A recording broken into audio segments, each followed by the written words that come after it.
माध्यम से है, भजन के माध्यम से नहीं बोले। बोलिए ना, बोलो।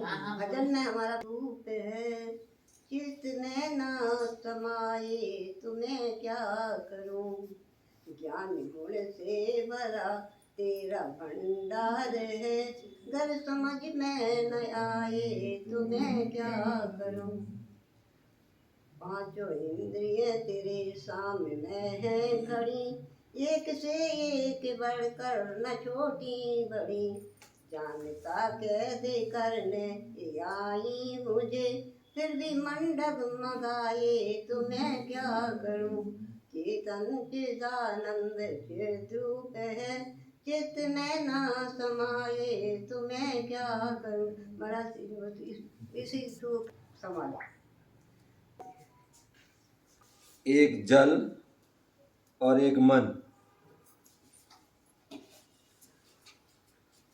दो चीज होती हैं, एक जल और एक मन। जल की गति अधो होती है, नीचे होती है जल की। उसी प्रकार मन की जो है गति भी अधोगति होती है, अधो नीचे की ओर जाता है। मन अशुभ की ओर जाता है, पाप की ओर जाता है, ठीक है ना। जल को ऊपर ले जाने के लिए, जल को ऊपर ले जाने के लिए हम यंत्र का सहारा लेते हैं। किसका सहारा? यंत्र का सहारा लेते हैं। किसका सहारा लेते हैं? यंत्र। मोटर आदि, टिल्लू पंप है, समरसीबल है आदि, जेट पंप, जेट आदि क्या है, उसके माध्यम से हम क्या करते हैं, जितने ऊपर हमें पानी को ले जाना है उतनी हॉर्स पावर की हम जो है उसमें यंत्र लगाते हैं, तो पानी ऊपर पहुंच जाता है। पानी को ऊपर पहुंचाने के लिए यंत्र का सहारा लेना पड़ता है। उसी प्रकार मन को, मन की गति को ऊपरता की ऊपर ले जाने के लिए, मन को शुभ परिणामों में, शुभ भावों में और शुद्ध भावों में ले जाने के लिए हमें मंत्र का सहारा लेना पड़ता है। क्या? मंत्र का सहारा। मंत्र के माध्यम से हम जो है अपने मन को, मन कहते हैं, एक जो है, एक बार की बात है, एक व्यक्ति ने साधना की और साधना करने के बाद उसको जिंद जो है सिद्ध हो गया। अब जब जिंद जो है या देव जो सिद्ध हो गया, अब उसके लिए कोई ना कोई काम चाहिए, अन्यथा वो तुम्हारे ऊपर अटैक कर देगा। क्या? तुम्हारे लिए जो है, बोले तुम काम बता जाओ, और वो काम तो देव होते हैं, बिक्री वाले। तुमने काम बताया, तुरंत उनसे कर दिया, फिर कर दिया। तो अब जो है, एक जब उसने जो है विद्या सिद्ध की, जिंद आ गया, बोले स्वामी बताओ कोई काम। उन्होंने काम बता दिया, वो तुरंत करके बोले फिर स्वामी बताओ, फिर स्वामी बताओ, फिर स्वामी बताओ कोई काम। अब स्वामी परेशान हो गए कि कितना काम बताएं, हैं, जल्दी बताओ। तो फिर उन्होंने क्या सोचा, विचार किया कि ये तो बड़ा ये तो झंझट वाला काम हो गया, अब इतना काम है ही नहीं, हम क्या बताएं इसको। लेकिन जो है, अगर नहीं बताएंगे तो फिर ये अटैक कर देगा, कुछ ही परेशान कर देगा, तो क्या किया जाए, या चला भी जाएगा। तो उन्होंने विचार किया, सोचा, और क्या किया, बोले एक खम्मा है। क्या? उससे कहा एक खम्मा है, और इस खम्भे को चढ़ाओ उतरो, चढ़ाओ उतरो, चढ़ाओ उतरो, चढ़ाओ उतरो, चढ़ो, जब तक मैं रोकू नहीं। क्या? जब तक मैं रोकू नहीं तब तक ये काम कर दो। लग गया काम, फ्री। समझ गए ना। तो इसी प्रकार जो है, मन जो है हमारा जो है सामान्यता जो है अशुभ में जाता है, क्योंकि अनादिकाल के संस्कार हैं। लेकिन हम उसको मंत्र के माध्यम से, क्या, मंत्र के माध्यम से कोई भी एक जो है विषय ले लेते हैं, और उस विषय के माध्यम से जो है हम क्या करते हैं, उसको मन को उसमें लगा देते हैं। क्या कहते हैं, जो खाली दिमाग शैतान का, क्या, खाली दिमाग शैतान होता। तो यदि आप मन को खाली रखोगे तो मतलब जो है उल्टे सीधे कोई भी काम करेगा वो, अशुभ काम करे, पाप के काम करे, व्यसन करेगा, लेकिन उसको हम कोई काम में लगा दें, ठीक है ना, तो वो है अच्छे काम में ही लगा रहेगा, फिर आपका यहाँ वहाँ मन भागे नहीं। ये बात अलग है कि मन अति चंचल है। मैंने एक बार गुरु भक्ति में प्रतिभा मैंने गुरु भक्ति में एक प्रश्न किया एक बार, दुनिया में सबसे तेज चलने वाली वस्तु क्या है? दुनिया में सबसे तेज चलने वाली यदि कोई वस्तु है तो वो है मन। क्या है? मन है। एक समय में कहां से कहां पहुंच जाता, आपने सोचा, और आप जो है अमेरिका पहुंच गए, कोई जापान चले गए, कोई चीन चले गए, कोई कहीं चला गया, कहीं से कहीं पहुंच जाता है, कहीं से कहीं पहुंच जाता, कोई समझ नहीं। अन्य जो है रॉकेट है, एरोप्लेन है, हवाई जहाज है, आदि आदि, उनको जाने में समय लगता है, लेकिन सोचने मात्र मन में एक विचार है और आप वहां पहुंच जाते हैं। तो ऐसा जो है मन की जो है, तो मन जो है अति चंचल है, और उस चंचल मन को लगाने के लिए जो है, रोकने के लिए, एकाग्र करने के लिए हमें क्या करना पड़ता है? उसको कहीं ना कहीं इसको टिकाना पड़ता है। आप कहीं टिका दोगे, उसको जो है लगा दोगे, तो फिर मन यहाँ वहाँ भागने वाला नहीं है। और इसके लिए हमें जो है क्या करना पड़ता है? अभ्यास करना पड़ता है, बार बार, क्योंकि ये मन अति चंचल है। सामान्यतः वो पकड़ाई में नहीं आता है।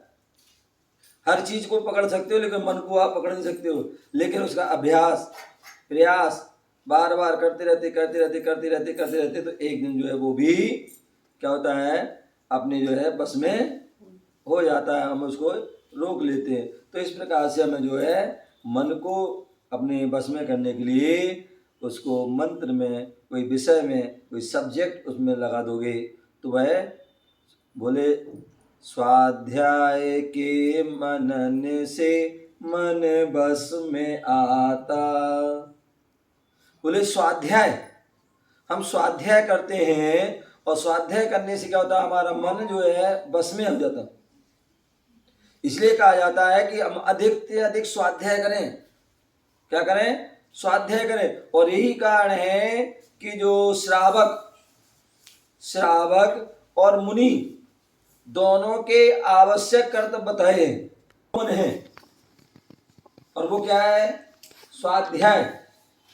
क्या है? स्वाध्याय जो है वो कॉमन चीज है। साधु को भी बोल दिया कि यदि आप जो है अपने जो है व्रतों का निर्दोष पालन करना चाहते हैं तो स्वाध्याय कीजिए। श्रावक को भी बोल दिया कि अपने षडावश्यक या 12 व्रतों का पालन करना चाहते हैं, 11 प्रतिमा का निर्दोष पालन करना चाहते हो तो स्वाध्याय कीजिए। और यही कारण है कि जब आचार्य भगवंतों आज स्वाध्याय चल रहा था दोपहर में, और द्रव्य संग्रह ग्रंथ की जो है व्याख्यान चल रही थी, तो उसमें एक जो है तप का स्वाध्याय, अंतरंग तप में, क्या अंतरंग तप में स्वाध्याय को परम स्वाध्याय कहा है, और वो स्वाध्याय को परम तपा कहा है। क्या कहा है? स्वाध्याय को परम तप कहा है। उपवास को परम तप नहीं कहा है, स्वाध्याय परम तपा। क्योंकि उपवास व्यक्ति कितना करेगा? साल में एक आध बार, या महीने में एक आध बार, बहुत से हफ्ते में एक बार मान लो है। लेकिन जो है उपवास करने के बाद भी जरूरी नहीं है आपके परिणाम पवित्र हों। क्या आपके परिणाम पवित्र हों ये जरूरी नहीं है, क्योंकि अधिकांशतः अम्मा क्या उपवास करने के बाद जरूरी नहीं है कि आपके जो है परिणाम पवित्र हों। क्योंकि कई बार ऐसा होता है उपवास करने के बाद भी हमारे अंदर कसाय जग जाती है, क्रोध मान माया लोभ जग जाता है, अथवा इच्छाएं जग जाती हैं, भोग विलासताओं की प्रवृत्ति जग जाती है, ठीक है ना। तो इस परिणाम हमारे जो है अशुभ परिणाम हो सकते हैं। लेकिन स्वाध्याय करेंगे और हम स्वाध्याय अधिक से अधिक स्वाध्याय कर सकते हैं, और स्वाध्याय में हमारा मन जरूर लगेगा।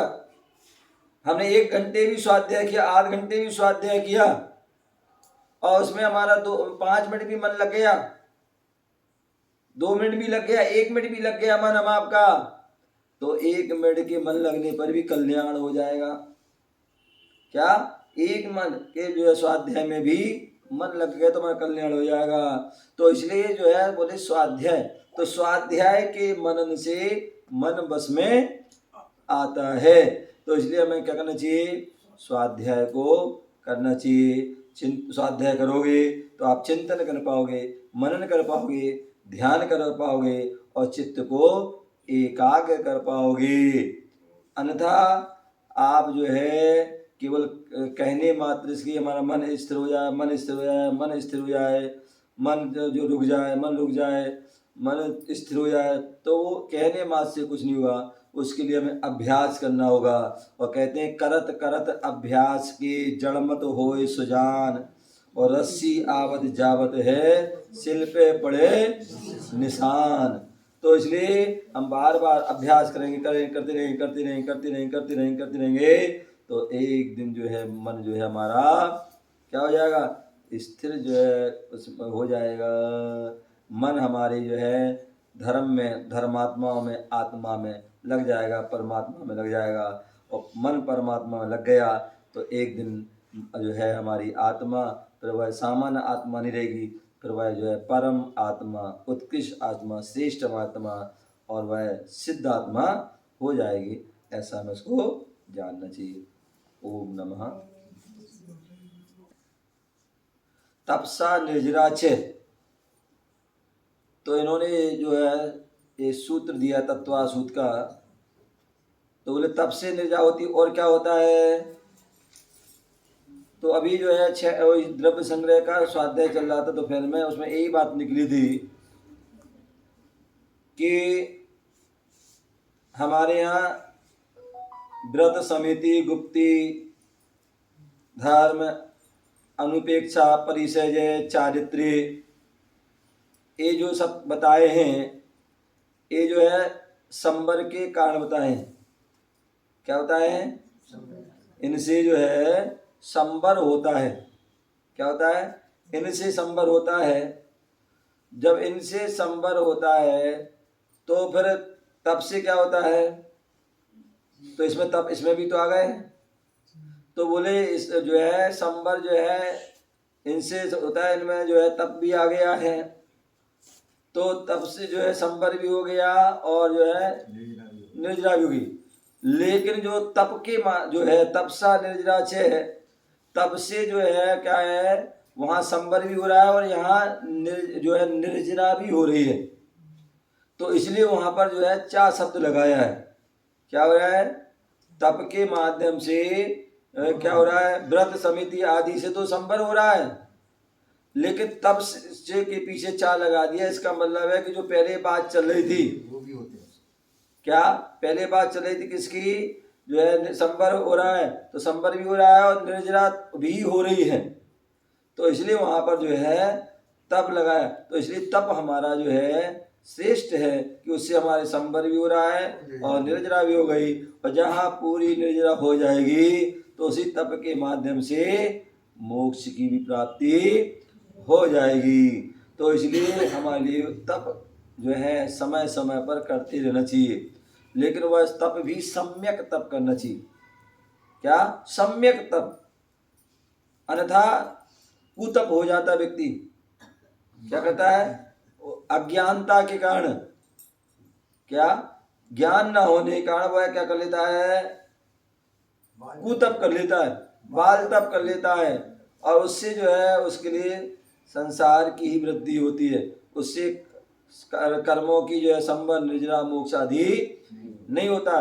तो इसलिए तप करो, वो सम्यक तप करना है, सम्यक दर्शन के साथ करना है, सम्यक ज्ञान के साथ करना है, सम्यक चारित्र के साथ जो है करोगे तो वो ही जो है सम्यक तप होता है। और वही सम्यक तप करने से कर्मों की हमारी निर्जरा और संबंध निर्जरा और यहाँ तक कि मोक्ष भी होता है। इसलिए वहाँ पर 4 शब्द से ये वहाँ पर अर्थ लिया गया है, ऐसा हमको जानना चाहिए।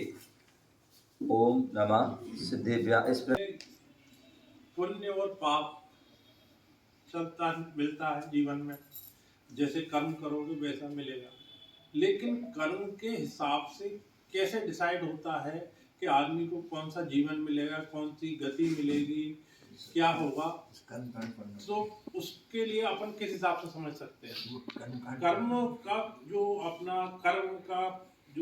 अपना क्रियाकर्म है वो किस हिसाब से चलता है? ओम नमः वो कैटेगरी बनाई है, कर्म के फल की कैटेगरी बनाई है, और उनमें जो है शुभ प्रकृतियाँ अशुभ प्रकृतियाँ आदि कही हैं, और उसमें जो है शुभ फल और अशुभ फल रहा है, तो उसकी जो है कितनी कैटेगरी होती है, तो उसके लिए बताया है कि जो है कर्म जब व्यक्ति करता है तो बोले जो है उसकी एक पाषाण के समान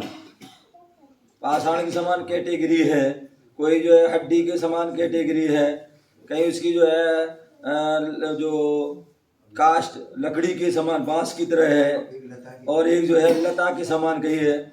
उसके बाद जो है जब हम दूसरी कहते हैं जो उन्होंने बताई है नीम, कांजीर, विष, हलाहल, ये जो है प्रक्रिया बताई। इसके बाद जो है अच्छी जो बताई हैं उसमें शर्करा, गुड़ और जो है खांड, और उसके बाद अमृत, तो ऐसी वो कैटेगरी बताई हैं, समझ गए ना। तो इस प्रकार से हमारा जो है पाप है तो कितने अंश में है, किस प्रकार से है, तो उसके प्रकार से ही जो है हमारी लिए गति आदि की प्राप्ति होती है। आचार्य उमा स्वामी मुनिराज ने तत्वार सूत्र ग्रंथ में भी संक्षेप में वहाँ बताया है कि बहिवारम परिग्रतम नारका शिषा, बहुत आरंभ बहुत परिग्रह रखने से करने से व्यक्ति को नरक गति की आयु प्राप्त होती है, नरक गति में जाता है, नरक आयु प्राप्त होती है। माया त्रज्ञो से, मायाचारी करने से, छल कपट करने से व्यक्ति को त्रियंच गति की प्राप्ति होती है।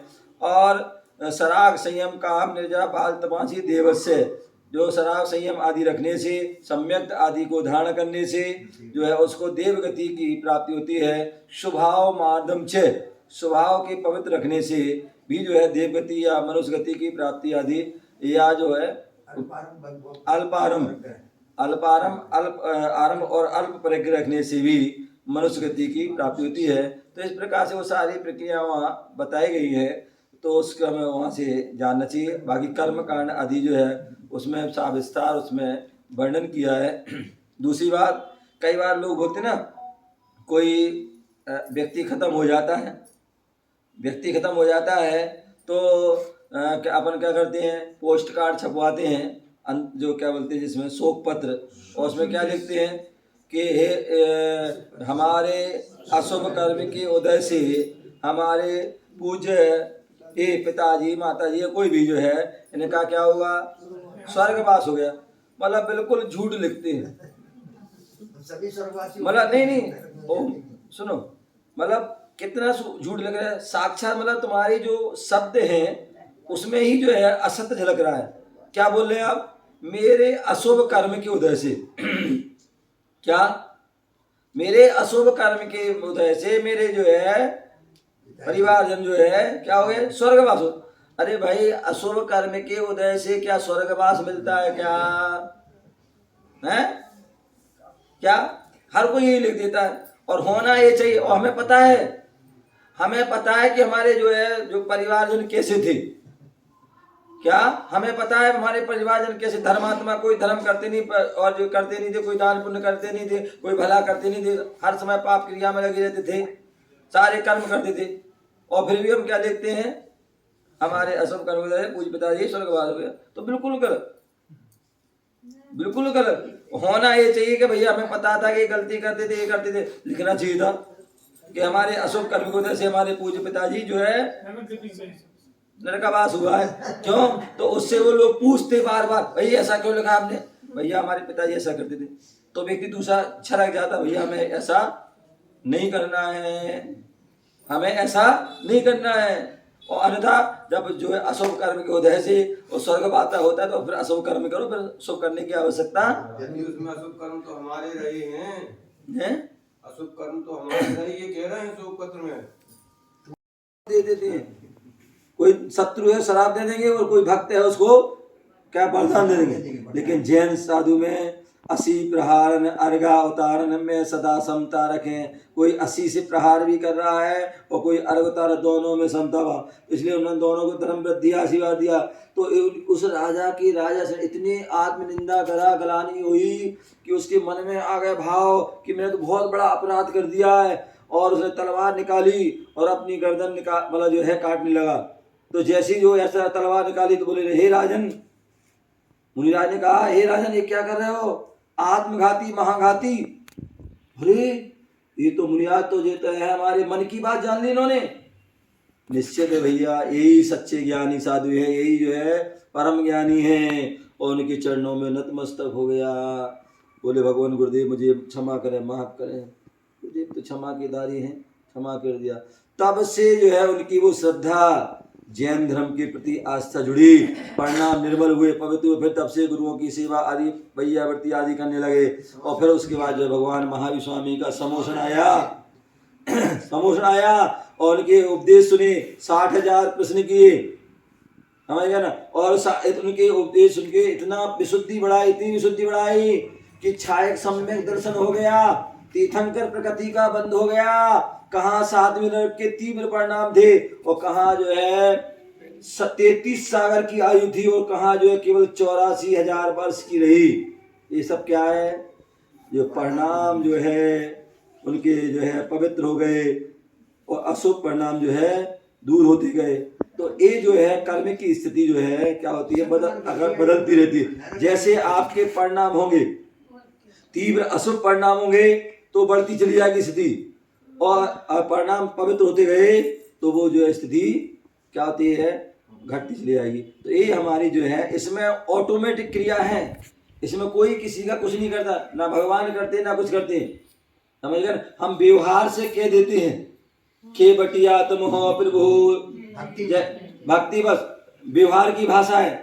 निश्चय से जो है भगवान ना किसी को कुछ देते हैं ना कुछ लेते हैं। क्या भगवान किसी को कुछ नहीं देते हैं ना कुछ लेते हैं। जैसे आप जैन हो, बनिया के बच्चे हो, और बनिया का काम क्या है, उनके औजार क्या है, तराजू। क्या तराजू है, तो कहते तराजू किसी को कुछ नहीं देती है। क्या तराजू किसी को कुछ नहीं देती है, लेकिन तराजू के माध्यम से सब कुछ मिल जाता है। तराजू किसी कुछ नहीं देती है, लेकिन तराजू के माध्यम से सब मिलता है। उसी प्रकार भगवान कुछ नहीं देते हैं, गुरु कुछ नहीं देते हैं, लेकिन भगवान के माध्यम से, उनकी भक्ति आदि करने के माध्यम से हमें सब कुछ मिल जाता है। ऐसा हमें उसको जानना चाहिए। ओम नमः। आपका समय हो गया। जय बोलो।